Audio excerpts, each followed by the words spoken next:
Bom, meus amiguinhos do primeiro ano, que bom tê-los aqui novamente. Se vocês não estão me reconhecendo, eu sou o professor Thiago Souza, dando nossa continuidade nas nossas aulas de física, dando o seu olá oficial também. Espero que você esteja bem. E antes de nós partirmos propriamente para o conteúdo do segundo bimestre, nós vamos reforçar, destrinchar a função horária do espaço no movimento uniforme, tá ok?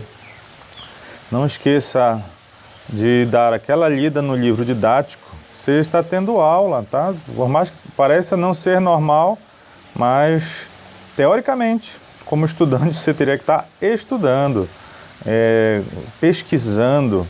Então, o meu incentivo desfrute do livro didático. Eu já mandei bastante páginas. Se você não achou essas páginas, vá no colégio pegar esse livro didático ou veja novamente lá no Google Classroom essas folhas, tá bom? E não fique com dúvidas, tudo bem? Bora lá! Bom, eu trouxe aqui 3 exercícios para nos auxiliar nesse destrinchar da função horária. Função horária, nós estamos vendo função em matemática, vocês estão vendo função, né? Eu já vi há muito tempo. E função significa que é uma variável que está dependente, está interligada à outra. Então, quando nós dizemos função horária, então tem a ver com tempo.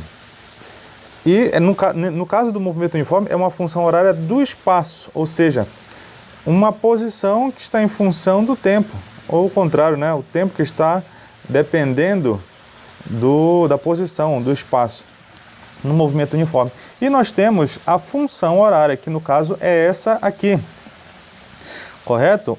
Que é S igual a S0 mais VT, que é a fórmula do sorvete, onde esse S é a posição final, ou seja, essa é a posição que está ligada ao tempo.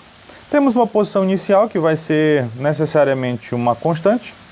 Temos uma velocidade que também é outra constante, mas tem alguém ligado a ela, a essa velocidade, que é o tempo, que é o instante. Então, para cada instante, eu vou ter uma posição final, né? Uma posição atual, vamos dizer assim. Então, essa seria a ideia. Então, as posições vão estar no SI, no Sistema Internacional, em metro, posição inicial também em metro, velocidade de metro por segundo e o tempo em segundo. Tá, pode mudar tudo, pode estar em quilômetro, hora, tá bom, vai depender muito da situação. Bora ver o que a gente pode resolver aqui, trazer de informação. Primeira diz assim, a função da posição x, bom, esse exercício ele está chamando a posição de x em vez de s, tá? Mas ninguém vai morrer porque mudou uma variável, né? Essa posição está em relação ao tempo, é de um ponto material em movimento retilíneo, então não é simplesmente um mu, é um MRU. Ó, já tem uma primeira informação aqui, que é movimento retilíneo uniforme. É um movimento uniforme específico, só que agora ele está reto. E está expresso em unidade do SI, tá? No caso, para nós é metro e segundo. E está aí a função, olha, x igual a 10 mais 5t. Determine a posição do ponto material no instante t igual a 5 segundos. Muito bem. Deixa eu subir só um pouquinho, deixar evidenciada a nossa função. Olha o que está acontecendo. Nós temos uma trajetória retilínea. O que a função horária está nos mostrando? Nós temos, beleza, aqui seria a posição inicial, porque é o termo que não está ligado ao tempo. No caso seria 10 metros. Mas ele também está dizendo aqui que a velocidade dele é 5 metros por segundo. Como é que eu sei que é a velocidade? Porque está ligado ao tempo. Deixa eu posicionar esse indivíduo. Faz de conta que as nossas direções estão positivas lá para a direita. Bora determinar isso aqui como sendo a origem. Aqui sendo 10. Por que está colocando 10, Thiago? Porque é a origem, é a posição inicial desse indivíduo. ele está na posição 10 e com uma velocidade 5, positiva, né? Então, essa velocidade tem que estar na mesma direção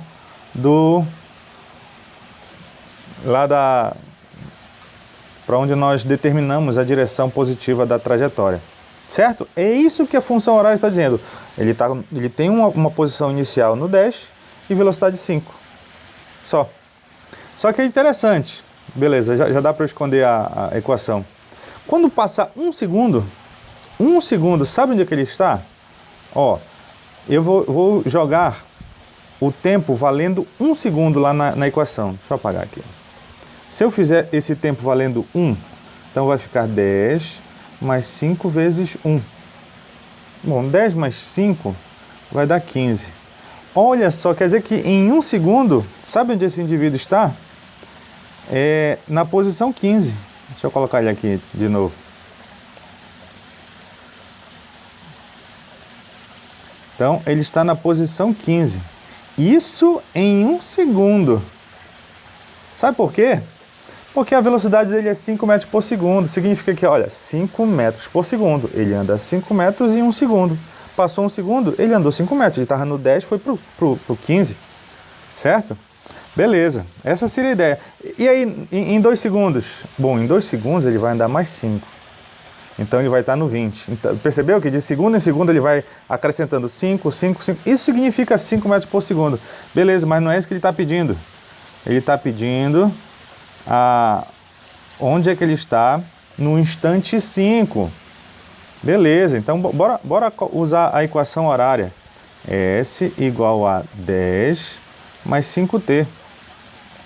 Função horária. Rapaz, o meu 5 ficou igual ao meu S. Então agora é 5. Tá bom. No instante 5 segundos. Olha como é que fica a equação horária.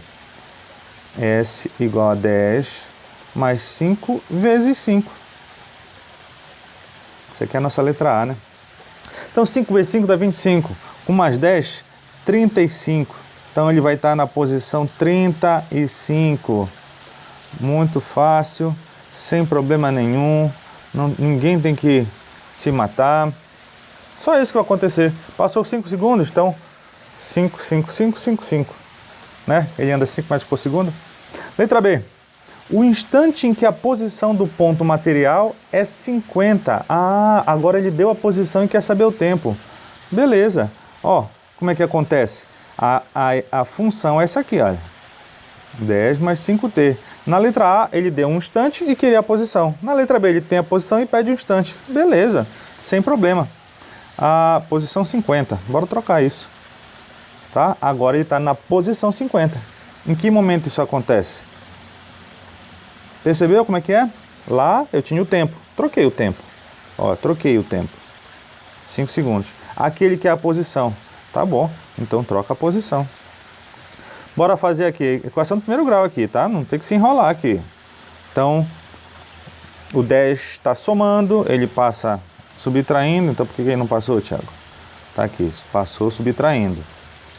E o indivíduo lá ficou sozinho, coitado. É sempre assim, de um lado fica todo mundo que tem a incógnita, do outro lado quem não tem. Então, todo mundo que não tem T fica para cá para a esquerda, e quem tem T fica para a direita. Tiago aprende ao contrário, que a incógnita fica para a esquerda.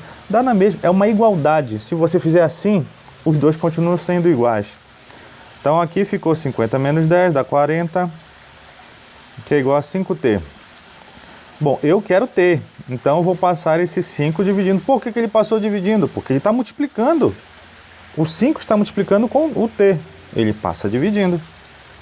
Então, em 8 segundos, ele está na posição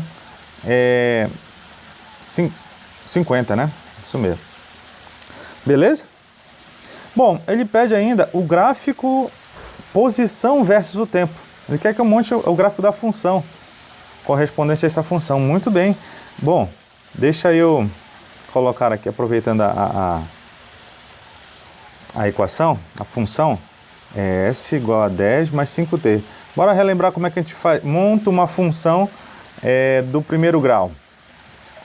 Bom, a gente tem duas variáveis, né? S e t. O que é interessante para eu fazer uma tabela de função do primeiro grau?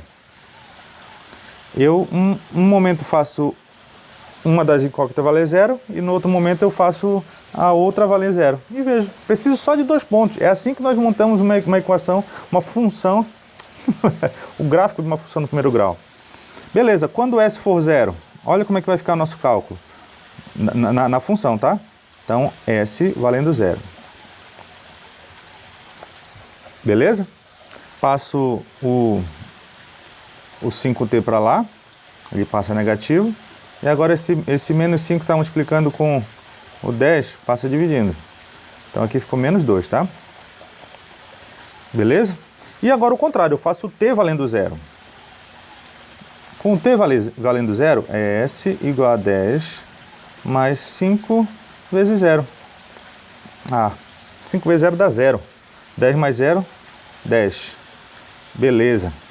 Então eu tenho tudo o que eu preciso para montar o meu gráfico. Muito bem. Então tá aqui. Eu preciso desses 2 momentos. Ele está dizendo que a posição é 0 num tempo menos 2, sendo que esse aqui é o meu eixo do tempo e aqui é o meu eixo do espaço, as posições. Então, primeiro diz que S é 0 em t valendo menos 2. Então, seria uma posição bem aqui, mais ou menos, né? Seria esse ponto aqui. Para S vale 0 e para t vale menos 2. E no caso, aqui, o outro ponto seria 10 para S e 0 para x. Imaginando que aqui fosse 10, viu? O S valendo 10 e o tempo valendo 0. Muito bem. Bom, o que a gente pode perceber aqui? O meu gráfico, ele ficaria assim, olha. Tá? Mas o que a gente precisa perceber? Eu não tenho tempo negativo. Então, meu gráfico vai ficar assim, ó. A minha tendência da linha. Beleza? Só isso. Difícil? Duvido. Beleza? O que foi interessante nessa questão foi ver como é que a posição do móvel vai variando. Fiz a simulação lá em cima, né? Bora para a segunda? Segundo ponto para destrinchar seria o que nós